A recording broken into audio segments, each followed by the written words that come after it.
el papel de enfermería en el manejo de la transfusión de componentes sanguíneos. Primeramente vamos a mencionar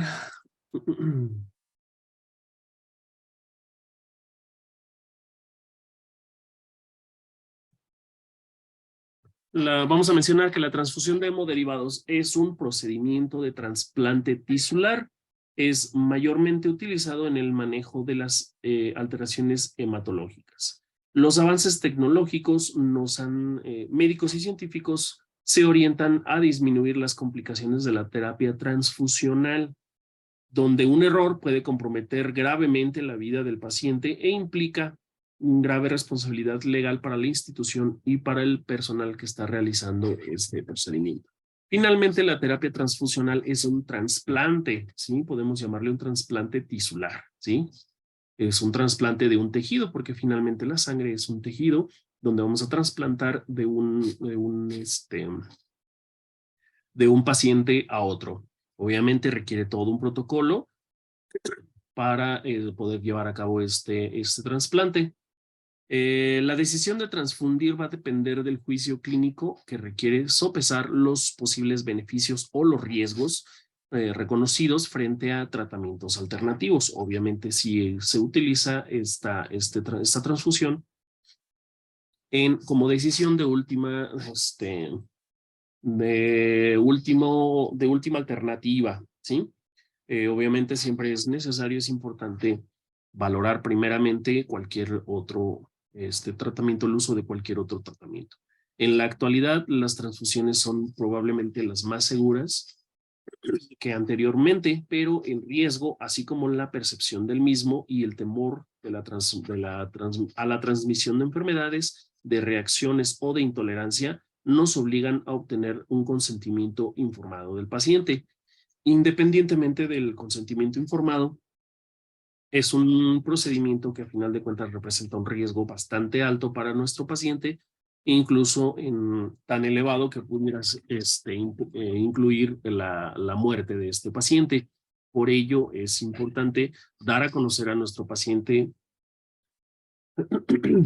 dar a conocer propiamente, perdón, todas las posibles consecuencias que pudiera tener, incluso orientarle que sí está en riesgo su vida. Sin embargo, también está en riesgo su vida si no se lleva a cabo este paciente. Digo, este procedimiento, que a final de cuentas el procedimiento incluye un mayor beneficio, ¿no?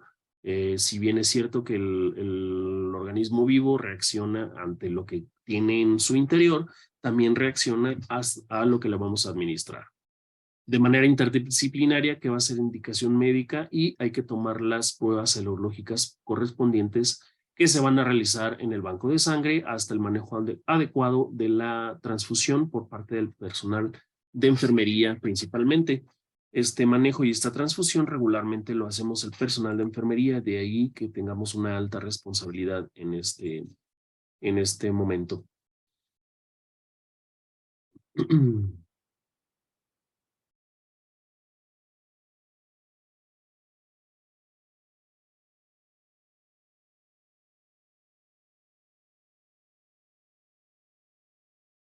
Ok.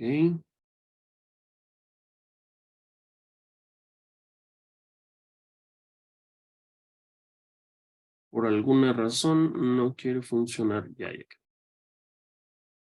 La necesidad de transfundir en caso de emergencia tiene una connotación bastante especial, ya que el médico es el que debe decidir la transfusión en situaciones críticas clínicas que se pongan en peligro la vida de una persona y no exista la posibilidad de practicar las pruebas para la detección de infecciones transmitidas por transfusión sanguínea o las pruebas pretransfusionales de compatibilidad.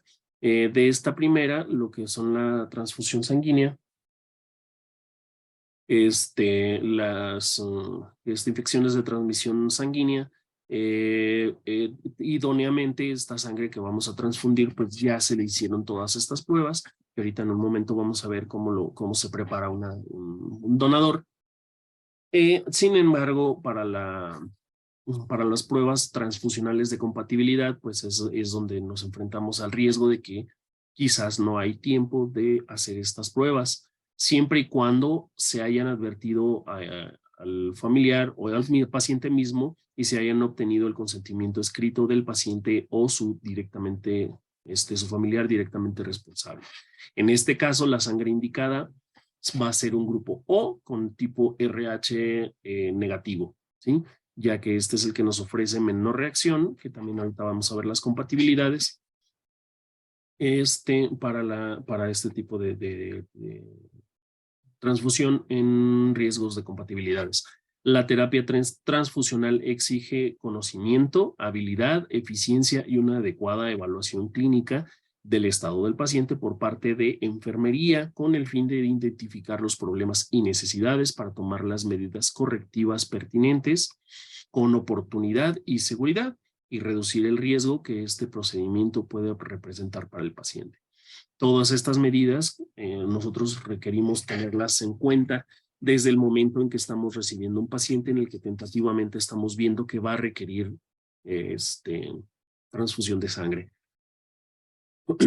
Idóneamente, es importante que busquemos la manera y la estrategia de identificar con anterioridad tanto el grupo de sangre como las pruebas de compatibilidad pertinentes en los pacientes de alto riesgo. Por ejemplo, en las personas que van a ser sometidos a una cirugía tentativamente de riesgo a sangrado o en pacientes, por ejemplo, embarazadas, que podamos estar detectando desde la gestación. Ya requerimos identificar el tipo de sangre y su RH precisamente para anticiparnos a una posible eventualidad. Los hospitales que tienen población de responsabilidad o los hospitales que captan a sus pacientes desde antes de que ocurra alguna situación, y si tienen un expediente en esta institución, pues es preferible tener también toda esta compatibilidad, estos conocimientos. De lo contrario, también es importante instruir una cultura fomentar una cultura de seguridad en los pacientes en donde ellos mismos y sus familiares sepan qué tipo de sangre es. Su familiar responsable o su familiar directo sepa qué tipo de sangre es. De esa manera también nos acerca más hacia evitar un riesgo de incompatibilidad. En cuanto a la necesidad de transfundir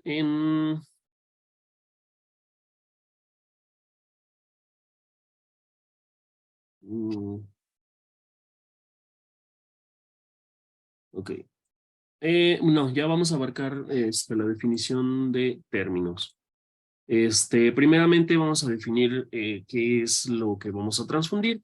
Los glóbulos rojos son el componente sanguíneo denominado eritrocitos también. Son las células que contienen la hemoglobina, la cual permite transportar oxígeno a través de los capilares hasta los tejidos de todo el cuerpo. Se consideran habitualmente el componente de elección para restituir la hemoglobina de pérdida por una hemorragia. Los glóbulos blancos, también llamados leucocitos, estos son 5 tipos principales que constituyen los principales mecanismos de defensa del organismo contra infecciones, incluidas la producción de anticuerpos. Estos son los neutrófilos, pueden ser polimorfonucleares, que ayudan a proteger el cuerpo de las infecciones bacterianas y fúngicas. Fagocitan partículas extrañas, los cuales también se subdividen en neutrófilos en banda o callados inmaduros y neutrófilos segmentados o maduros. Los linfocitos, que se dividen en linfocitos T, que permiten al organismo defenderse de las infecciones víricas esencialmente y pueden detectar y destruir algunas células cancerosas algunas células cancerosas. Luego los linfocitos B, que se transforman en células plasmáticas y que producen los anticuerpos. Luego, los monocitos, estos ingieren las células muertas o dañadas y eliminan agentes infecciosos, proporcionando protección inmunológica al organismo. Luego, los eosinófilos, que se encargan de destruir algunos parásitos y algunas células cancerosas y participan en ciertas respuestas alérgicas. Y por último, los basófilos, que son células que participan en la respuesta inmunológica a las alergias. Todo esto son los componentes de los glóbulos blancos.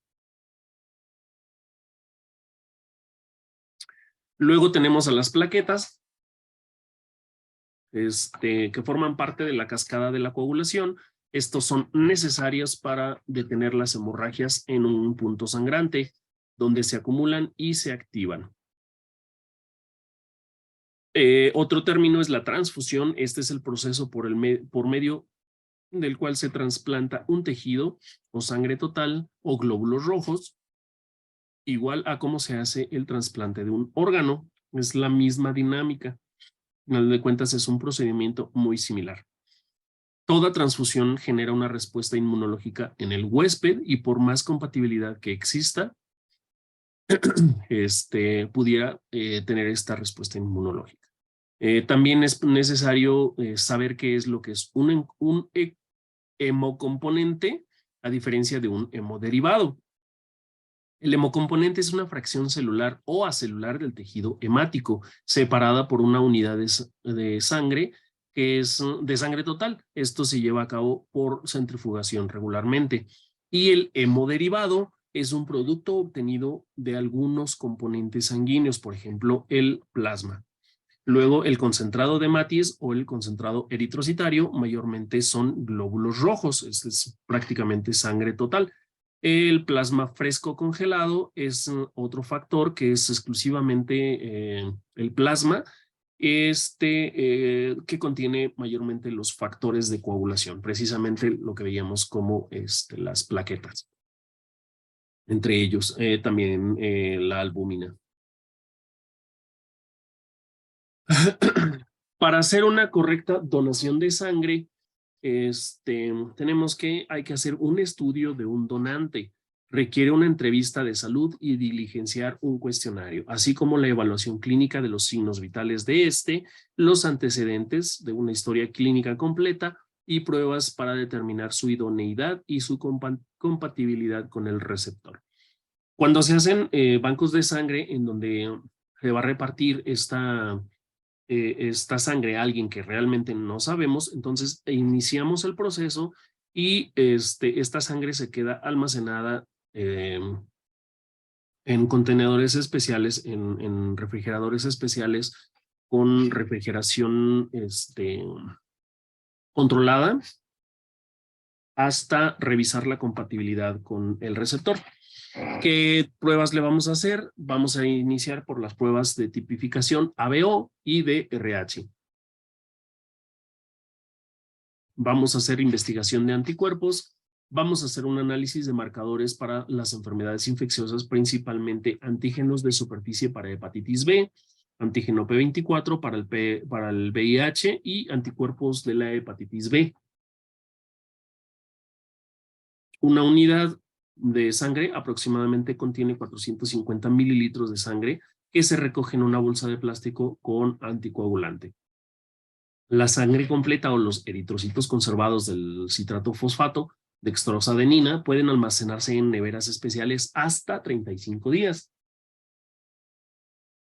Esto es el estándar. Siempre se debe recordar que la transfusión no es un tratamiento inocuo y hay enfermedades que también se transmiten por la transfusión de sangre, como las infecciones por virus herpético, la mononucleosis infecciosa o la toxoplasmosis, entre algunas otras. ¿Sí? Estas enfermedades finalmente no son letales, sin embargo, pues sí representan alguna contaminación a un paciente receptor. Si no tenían, es posible que presente algún tipo de cuadro clínico al respecto. La donación en los criterios establecidos, por la FDA de los Estados Unidos, que generalmente se aplican a la medicina transfusional para el rechazo de donantes, si hay un patrón que también se lleva a cabo en algunos países como en México, creo que en Venezuela y en Nicaragua también. El peso menor o igual a 50 kilos del paciente donante. estancias en áreas endémicas de paludismo, de malaria, o también alguna otra endemia propiamente de la zona, también se llega a rechazar. En el caso de los que se hayan realizado tatuajes, piercings o acupuntura en un tiempo menor a 6 meses. En cuanto a esto, sí hay un avance, dado que las perforaciones para esto, para los tatuajes piercing o acupuntura, en algunos casos los centros no están certificados, entonces llegan a hacer reutilización de agujas, para lo cual o tienen una mala higiene de estas agujas, para lo cual pues pudieran tener alguna reacción, perdón, alguna enfermedad que no se ha presentado en este lapso de 6 meses. Si hay sospecha de embarazo o por obvias razones, pues no se puede donar. En dado caso también en las mujeres, pues se hace una prueba inmunológica de embarazo o previa autorización con su consentimiento informado de la persona, obviamente, y para confirmar esto. Los niveles bajos de hemoglobina, por obvias razones, pues no se pueden, es grado de descarte. La presencia de enfermedades como SIDA, hepatitis B o hepatitis C, pues también es un grado, es criterio de descarte. Antecedentes de cáncer y tratamiento oncológico del paciente. Población de alto riesgo, como por ejemplo los trabajadores sexuales, o aquellos que estén expuestos a, por ejemplo, drogadicciones que impliquen agujas. Aplicación de vacunas en un tiempo menor a 3 meses, en mujeres en lactancia, obviamente, tratamientos hormonales, algunos de ellos, y uso de sustancias psicoactivas. En cuestión de pacientes de alcoholismo y drogadicción, hay criterios de descarte que tienen que ver también con la cantidad o o el grado de enfermedad o de grado de dependencia de sustancias psicoactivas o de alcoholismo, de drogadicción o de alcoholismo. En estos casos, pues ya dependerá del criterio médico del centro que esté recibiendo esta donación. En cuanto a las razones fundamentales para indicar una transfusión sanguínea, la indicación y el uso correcto de las transfusiones de sangre y sus componentes se van a relacionar con las condiciones clínicas del paciente. Por ejemplo, en el trauma mayor está indicado, ¿sí? Obviamente por la gran pérdida de sangre.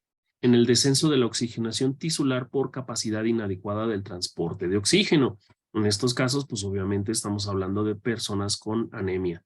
En el shock hipovolemio por hemorragias masivas, independientemente del origen, y puede ser trauma mayor, puede ser hemorragia obstétrica, puede ser trauma por cirugía, en anemias refractarias sintomáticas también, en algún tipo de coagulopatías por el consumo de factores de coagulación. En estos casos se hace una transfusión de factores de coagulación, no propiamente sangre, que también pudieran presentarnos algún tipo de reacción, menor por supuesto, pero sí pudiera haber. En el caso de sangrado activo con pérdida mayor al 20% del volumen corporal, esto es en los casos de los sangrados sin un antecedente o sin un dato de laboratorio que nos confirme la anemia como tal. En procedimientos quirúrgicos como cirugía de corazón, donde pues, todos estos procedimientos quirúrgicos estamos hablando de un riesgo de sangrado abundante, cirugías abdominales de gran tamaño, cirugías torácicas mayores también con pérdidas mayores de sangre, en cirugías de ortopedia, que son regularmente cirugías que tienen alto riesgo de sangrado, en trasplante de órganos por obvias razones, entre otras. ¿Cómo vamos a prepararnos nosotros y cómo vamos a preparar al paciente? Primeramente es necesario, es de vital importancia el conocimiento del personal de enfermería sobre la situación clínica del paciente.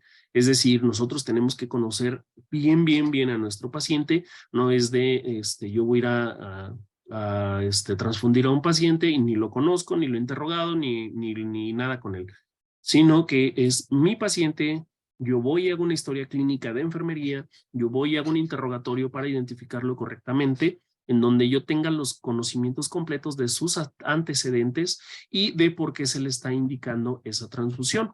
Esto nos va a permitir ejecutar un plan de trabajo integral que va a incluir la explicación del procedimiento al paciente, el aislamiento de los equipos especiales e involucrar a la familia, lo cual conduce a una mejor relación paciente-enfermera.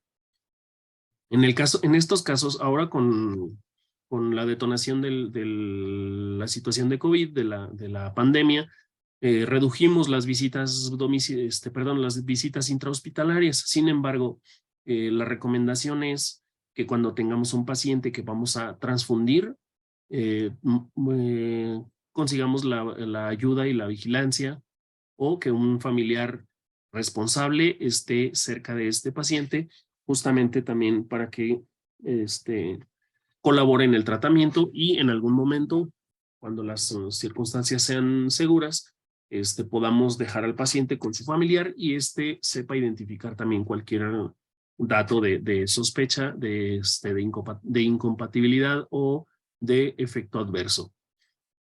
Se debe verificar siempre que el paciente tiene pleno conocimiento de su tratamiento, de que se le va a instaurar, y que nosotros debemos verificar que lo ha autorizado este paciente. Para esto se requiere el proceso para la solicitud de sangre o componentes o el consentimiento informado. Ahí sí varía quizás el nombre de país a país, pero el proceso es el mismo. Se lleva a cabo una hoja donde el paciente firma que está aceptando ese tratamiento, el paciente y su familiar, algún testigo o solamente el familiar responsable en dado caso que el paciente no esté en condiciones de hacerlo. Verificar en la historia clínica la orden de transfusión, son formatos especiales donde el médico hace este formato especial para dar la orden. Debe llevar la fecha que se está indicando, la hora que se está indicando, la firma del médico tratante y el número de su registro médico o de su cédula profesional. Para la clasificación sanguínea y pruebas cruzadas, vamos a hacer unas pruebas de compatibilidad, de rastreo de anticuerpos y hemoclasificación. Esto lo hacen en el laboratorio o en el banco de sangre. Para esto se requieren 2 tubos secos, que regularmente son los de tapa roja, y uno con anticoagulante, que es el de tapa lila o el tapa morada, los cuales se envían al banco de sangre identificados con el nombre del paciente, el número de habitación, el número de historia clínica y la fecha, o el número de expediente y la fecha. Aquí hay que tener especial cuidado cuando vamos a tomar estos tubos para no mezclarlos con ningún otro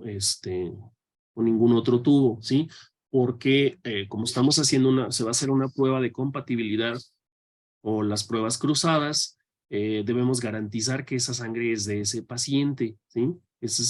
Tenemos que tener, si de por sí hay que tener especial cuidado con esto, en este caso todavía es como más, de mucha más atención.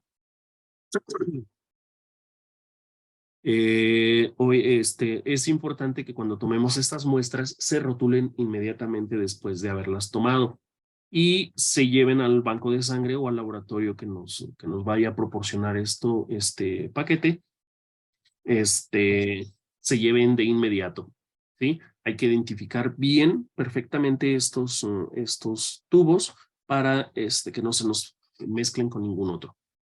Una vez teniendo esto, es importante, nuevamente lo menciono, la higiene de manos.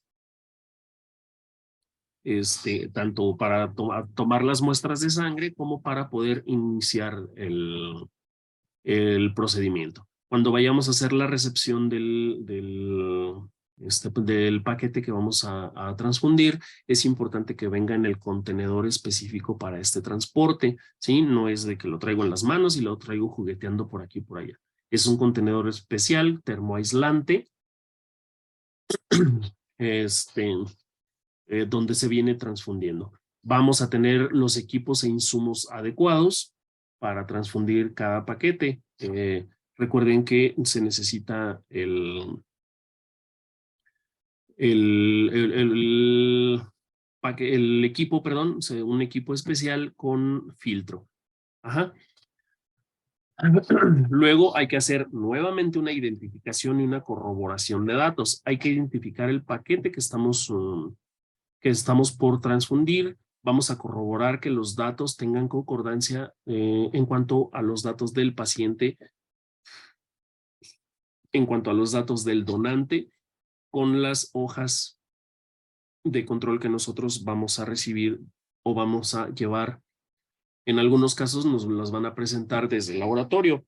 El protocolo en algunas instituciones marca que el médico hace la solicitud con el formato que antes les mencioné. Esta solicitud se va al banco de sangre. El banco de sangre nos proporciona unas hojas de compatibilidad donde viene escrita la compatibilidad con el paquete de sangre, con el nombre de la persona donante, el tipo de sangre que nos están otorgando o el nombre del paquete que nos están otorgando que vamos a transfundir, y en las hojas debe venir el paquete a quien se le va a transfundir ese paquete. Todos estos datos deben corroborarse rigurosamente.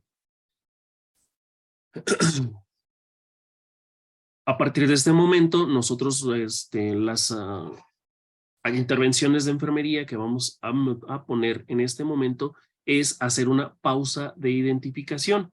Si bien es cierto que ya tenemos a nuestro paciente correctamente identificado, también es importante volver a hacer una pausa de identificación en este momento. Como se hace en el quirófano, las pausas quirúrgicas que se hacen para hacer las identificaciones, este es el momento en que se hace también, previo a la administración. Se hace una toma de signos vitales previa a la administración del paquete y que es muy independiente de la toma de signos vitales que hicimos para la recepción de nuestro paciente o para la valoración de otras circunstancias. En este punto requerimos tomar signos vitales nuevamente, que son los signos vitales que se hacen administración. En nuestras hojas de control llevamos 3 rubros, que es toma de signos vitales pre, trans y post. Es importante en no calentar los paquetes globulares o los concentrados eritrocitarios. No es necesario calentarlos ni dejarlos un momento fuera del refrigerador para que tomen temperatura. Realmente no vamos a infundir este paquete tan rápido como para que nuestro paciente tenga una reacción realmente a la temperatura. Además de que el volumen del paquete pues es de 400 a 450 en un paquete globular, que son los que regularmente nos dan fríos. No, no es una condición que el paciente nos vaya a representar una reacción a la temperatura. En el caso del plasma se descongela a 30 grados aproximadamente en baño María, ¿sí? No se mete en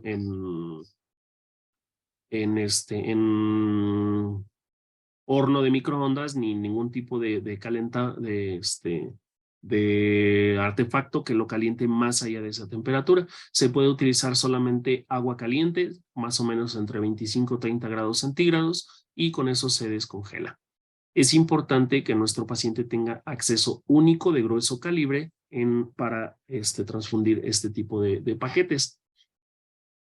Si bien es cierto que en algunos casos se utiliza un acceso totalmente distinto a su solución de base, igual podemos utilizar esa solución, ese catéter, siempre y cuando nos sea de grueso calibre y sea totalmente permeable. Si tiene cualquier tipo de complicación ese catéter, es preferible no utilizarlo. Los equipos que vamos a utilizar deben ser con filtro.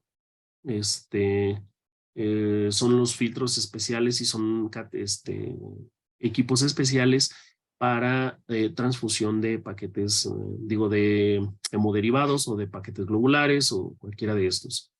Este equipo solamente nos va a durar 4 horas, ¿sí? Obviamente esta sangre, el máximo tiempo en el que se debe infundir, tiene el máximo que debemos, tiempo de infusión es de 4 horas. Después de las 4 horas, esta sangre coloniza, entonces podemos meter bacterias y provocar una infección en nuestro paciente, una sepsis, una bacteremia. Pregunta Narcisa Godoy, buenas noches, una consulta. Para cada paquete globular, ¿cuántos gramos de hemoglobina el paciente le sube? Un gramo, 1 a 2 gramos, cuando mucho. Pero eso se ve reflejado hasta las 24 horas. Entonces solamente se les hace laboratorios de control a las 24 horas. Bueno, continuamos. Es importante aquí volver a verificar el consentimiento informado que esté completamente, bueno, bien requisitado, bien lleno, bien firmado por todos los integrantes. Cuando recibimos la bolsa del paquete que vamos a infundir, es importante revisar que esté íntegra. En cuestión de la bolsa de sangre, no es muy, o sea, es fácilmente perceptible que haya alguna situación que dañe su integridad. Si no está íntegra, hay que regresarla al banco de sangre. En cuestión del plasma, en esta sí se puede fracturar, ya que viene congelado y a veces en el tiempo de congelación sí se puede fracturar la bolsa del plasma. Cuando estemos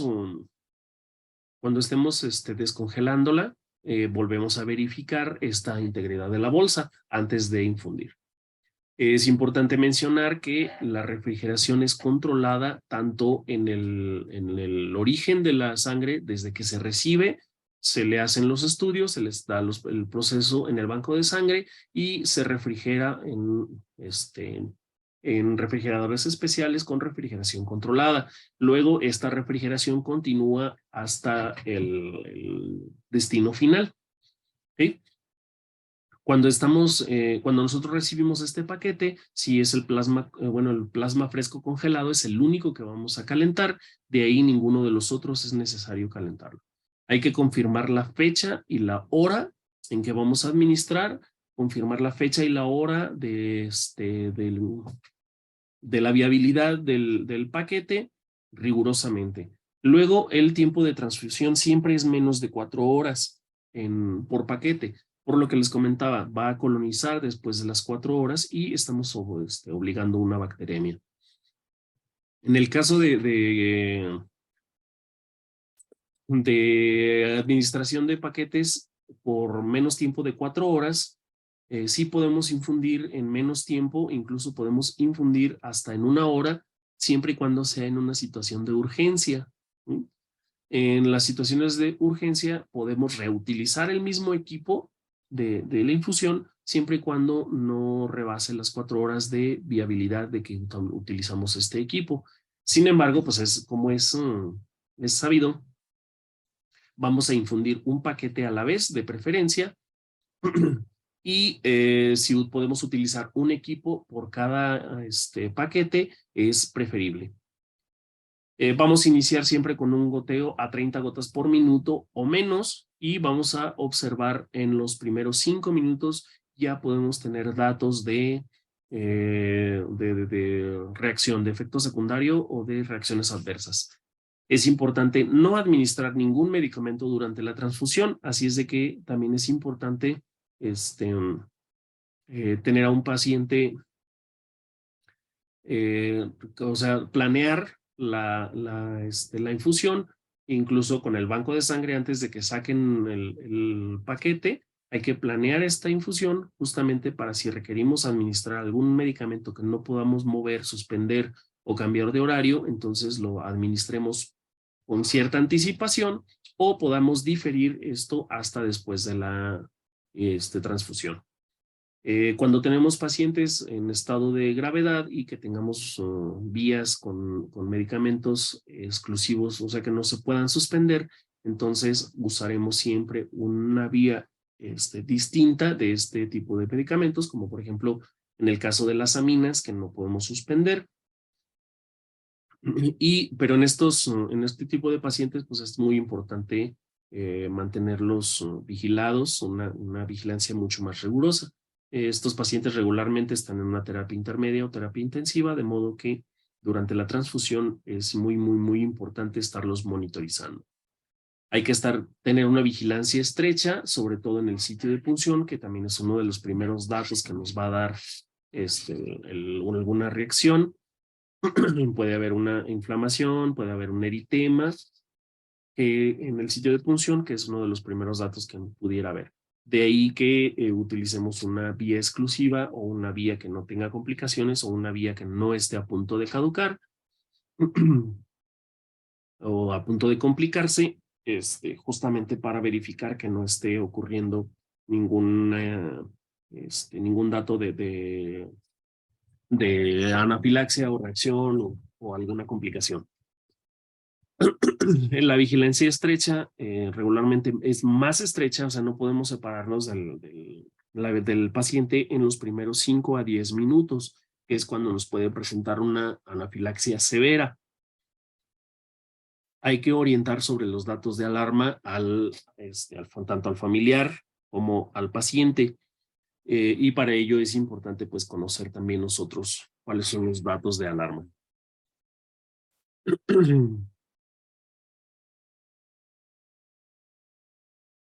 En cuanto a los registros clínicos de nosotros, es importante los que acabo de mencionar, que son la fecha en que estamos instalando, la hora en que estamos iniciando el paquete, el producto que estamos iniciando, el tipo de paquete que es, el paciente, confirmar nuevamente, o sea, confirmar con la identidad del paciente, confirmar el médico que está indicando, que esté firmados las hojas de control que nosotros llevamos, que esté firmado por enfermería también y que sea la misma enfermera la que recibe el paquete, las que reciben el paquete, la enfermera que recibe el paquete es la que va a administrar el paquete y es la que está a cargo de este paciente. También revisar las reacciones adversas y si las hay, pues reportarlas correctamente.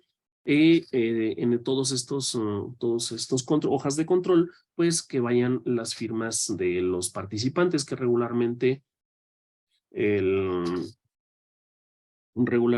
el médico y la enfermera son los directamente responsables de esta transfusión en conjunto con el banco de sangre o el laboratorio que nos está proviendo el paquete. Las plaquetas también se pasan en equipo de transfusión. No, el plasma fresco congelado se puede pasar en un equipo regular. Sí es importante la vigilancia en este tipo de pacientes que estamos infundiendo, sí es importante, pero no lleva un protocolo especial. Dado que es un componente solamente, que son plaquetas y albúmina, esencialmente, las plaquetas sí no requieren un equipo especial, ¿sí? Los que sí requieren el equipo especial, pues es el concentrado de Maties o la sangre total. Eso sí, invariablemente.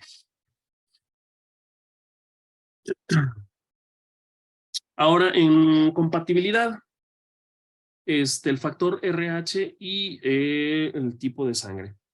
En cuanto al tipo de sangre A, puede recibir tipo A y tipo O, ¿sí? De los que no puede recibir es del tipo B o el de tipo AB. El tipo de sangre B no puede recibir tipo A, pero sí tipo B y tipo O. El tipo de sangre AB puede recibir de todos y el tipo O no puede recibir del tipo A, no puede, sí no puede recibir tipo A, tipo B, tipo AB y sí puede del tipo O.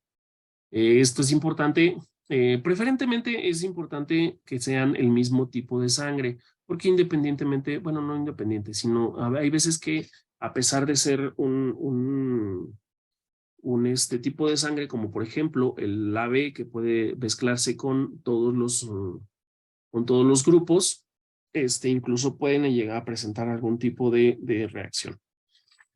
Entonces, idóneamente es preferible que se administre exactamente, sino, preferentemente se debe ser con su propio tipo de sangre.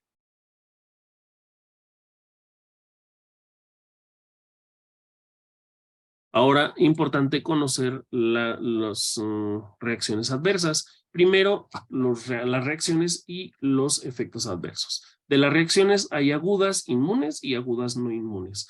Las agudas inmunes pueden ser hemolíticas, febriles, urticaria y anafilaxia. ¿Sí? Regularmente en las hojas control, las reacciones vienen ahí. Las hemolíticas pues se presentan como petequias, las febriles pues es la fiebre, la urticaria pues es la presentación de la urticaria en la piel y la anafilaxia pues es la representación de la reacción alérgica por incompatibilidad. En cuanto a las no inmunes, puede haber una hemólisis. Esto puede suceder porque nosotros comprimimos el paquete o andamos ahí estrujándolo que para que pase más rápido o que para que se caliente. Y al calentar esta, podemos hacer una sepsis, o sea, una bacteremia. Luego, las reacciones circulatorias que pueden representarse en las variaciones de TA y las metabólicas. En cuestión de efectos adversos, las inmunes son la incompatibilidad de ABO, que también que es representada por la anafilaxia o puede ser representada por los signos y síntomas que ahorita mencionaré. La no inmune, el calentamiento nuevamente, que es el que nosotros a veces por práctica lo hacemos, pero no, la sangre no debe calentarse. Sustancias extrañas que podamos detectar, por eso la importancia de revisar esos paquetes que no tengan ninguna sustancia extraña, que no tengan coágulos dentro. El calibre del catéter, que a veces no es el idóneo, lo idóneo es del 18 hacia arriba en grosor, 18, 16 o incluso 14 en casos necesarios, y la presión que podamos nosotros ejercer sobre por ejemplo, en el equipo, o hay veces que todavía hay alguna práctica en donde la bolsa la aprietan con un esfingomanómetro que para que pase más rápido. Entonces, al crear esta presión, estamos haciendo hemólisis. ¿Qué signos y síntomas, cómo se va a ver reflejado realmente en nuestro paciente? Y es precisamente lo que vamos a instruir. Es el prurito, el dolor muscular, que muchas veces nos lo van a representar como dolor en el pecho y que así en algunas hojas control viene como dolor en el pecho. Las petequias, la anafilaxia, de ahí dependen los grados que se puedan presentar. La ceguera también es uno de los síntomas que puede presentar el paciente, y la hipertermia hasta 1 grado centígrado por encima de lo que iniciamos. Es importante que si valoramos al inicio de nuestro, o sea, antes de iniciar nuestro paquete globular, chequemos precisamente todos estos datos que no estén presentes, porque a veces no nos damos cuenta y este paciente tiene fiebre antes de ponerle el paquete. En este caso, pues hay que valorar, hay que platicar con el médico a cargo para identificar qué es lo que está originando esta fiebre y y en base a eso tomar la decisión de si se transfunde o no se transfunde. Recordemos también que una vez salido el paquete globular del laboratorio ya no puede regresar, ¿sí? Porque el proceso pues ya entra en descomposición y no se puede regresar a la red de frío. Hay casos especiales donde si es transportado bajo red de frío, refrigeración estrictamente controlada, sí pudiera haber un caso en el que sí se pudiera manejar esto. Eso ya dependerá del lugar de trabajo donde estemos. Entonces, por eso es importante, antes de sacar un paquete globular, tomar signos vitales también, justamente para detectar estos patrones que pudieran alterarse. Intervenciones en dado caso que haya una reacción adversa. Vamos a suspender inmediatamente, cuando ya estamos infundiendo, suspendemos inmediatamente esta infusión. Vamos a mantener la vía de acceso, es así. Al suspender no significa solamente cierro mi equipo y ahí lo dejo. No, es suspender y es quitar esa infusión. Hay que mantener la vía permeable para poder administrar medicamentos en dado caso que sea necesario. Hay que notificar a nuestro personal, al médico que nos dio la indicación de la transfusión, o bien al que esté a cargo en el momento. Hay que tomar nuevas muestras, las mismas muestras de nuevo. Hay que trasladar el paquete al banco de sangre de regreso, este paquete que quedó, y hay que ministrar medicamentos. Los medicamentos que sean indicados a raíz de las reacciones adversas, claro. Registrar todo lo acontecido bien requisitado en nuestras hojas control, en nuestra hoja de enfermería, y el médico registrará también en su reporte. Hay que generar estrategias. Esto ya es como intervenciones también de manera general. Generar estrategias para prevenir errores. ¿Cuáles son los errores que pudieran acontecer? Justamente la confusión de las pruebas, de las muestras piloto para las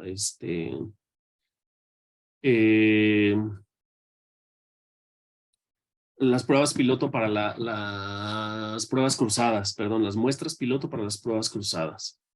Hay que tener un personal realmente capacitado en la infusión de estos, ¿sí?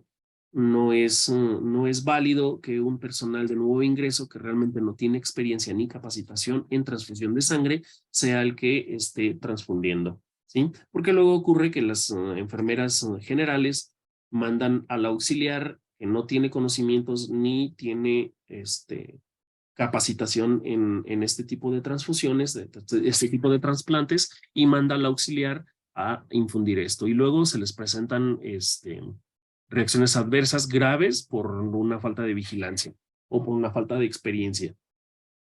Hay que hacer una instrucción de seguridad del paciente. Esto sí, trabajemos con el paciente, con lo que antes mencionaba, desde que se conozca su tipo de sangre hasta que sepa identificar todos los signos y síntomas. Y en cuestión de nosotros, precisamente para esto es la capacitación continua. Lo que antes eran las metas internacionales, que hoy son las acciones esenciales, hay que pues, prácticamente sabernos las de pe a pa, justamente porque están interviniendo en este tipo de procedimientos. Y lo que antes, bueno, lo que ahora es la norma 253, que es la que regula, instaura el uso de los componentes de sangre. Y con eso terminamos nuestra sesión del día de hoy.